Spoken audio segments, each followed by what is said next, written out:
હું ડૉક્ટર દિજેશ શાહ ભાવનગરમાં છેલ્લા 25 વર્ષથી ન્યુરોસર્જન તરીકે કાર્યરત છું. મેં 4 વિપશ્યનાની મોટી શિબિર ને 1 સતી પઠાણ શિબિર કરી. પહેલી જ શિબિરથી મને ખૂબ ફાયદો થયો.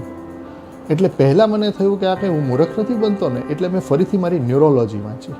અને અમારી ઓટોનોમિક નર્વસ સિસ્ટમ હોય છે, એમાં મારી દ્રષ્ટિએ આ સિસ્ટમ ક્રેનિયલ પેરાસિમ્પેથેટિક સિસ્ટમ સ્ટિમ્યુલેટ કરે છે, એટલે શાંતિ લાગે છે. અને અમે જેને ગેટ થિયરી કહીએ છીએ એ રીતે સંવેદનાને જોઈને મગજને અંતર્મન કે જે અનકોન્શિયસ બ્રેઇન છે એને કોન્શિયસ બ્રેઇન સાથે જોડી દે છે.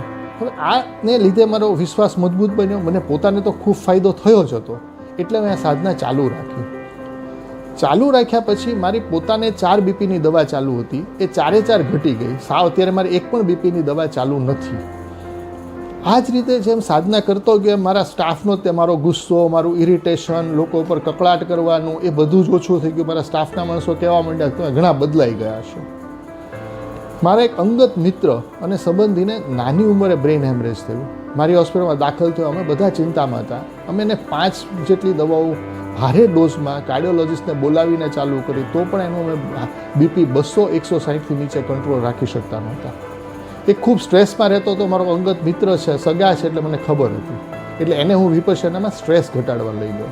અને ત્યાં 3જા જ દિવસે એનું બીપી ઘટી ગયું. હું બીપી ઇન્સ્ટ્રુમેન્ટ લઈ ગયો તો મેં ડોક્યુમેન્ટ કર્યું કે મારે એની દવાઓ ઓછી કરી દેવી પડી અને એ સ્વસ્થ થયો.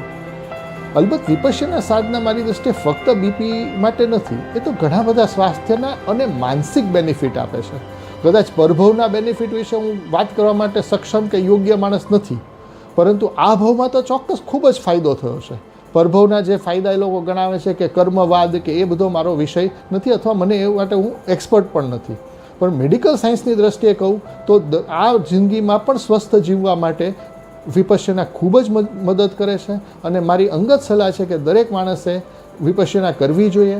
એક બીજું કે ઘણા બધા મને એવું કહે છે કે અમને કાંઈ જરૂર જ નથી, મને સ્ટ્રેસ જ નથી, અને રોજ મિનિમમ 30થી 40 દર્દીઓને હું મગજ શાંત કરવાની દવાઓ રોજ આપું છું.